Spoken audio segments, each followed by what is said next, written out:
welcome back. I'd say it's a pleasure, but it's going to be pretty heavy on politics in 2025, so I won't speak too soon. We have an old president that's new again after beating an old president. Is that a joke? Oh.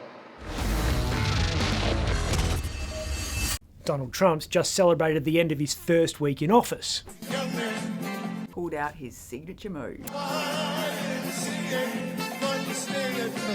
After putting the Y into YMCA, he spent the 168 hours of that first week pulling the pins out of grenades and chucking them at any world leader who failed to bend the knee.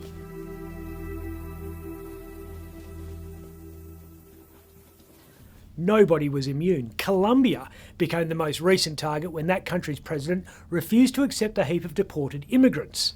Gustavo Petro proved he could out-crazy his American counterpart when he issued a rambling statement which contained this gem: "You will kill me, but I will survive in my people, which is before yours in the Americas.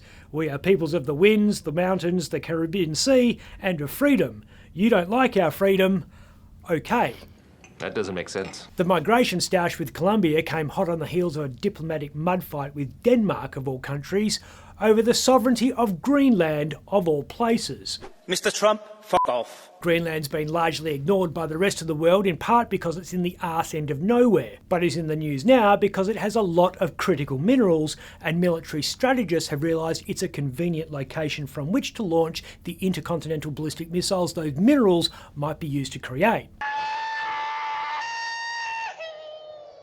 As promised and well flagged, Donald is weaponising trade, flagging high tariffs on Bogota and Copenhagen, which could have the worrying result of more expensive cocaine and Lego. He is the least qualified person in the world to lead us. Donald's bought the blowtorch. Ably supported by some sections of the media.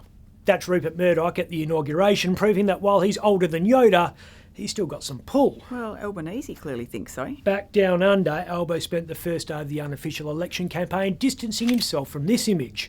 Former Australian of the Year Grace Tame has proved she can be a pain in the arses of Prime Ministers of both persuasions.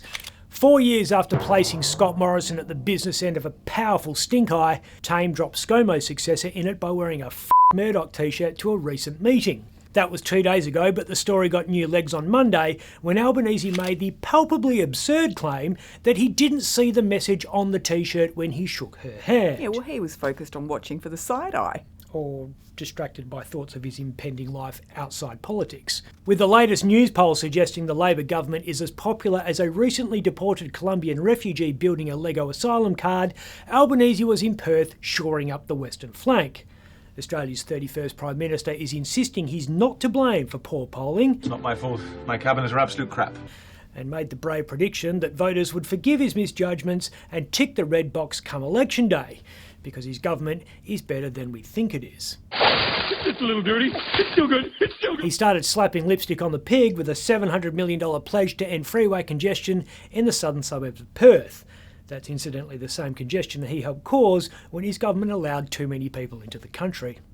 They're eating the dogs. I'm Ben Harvey.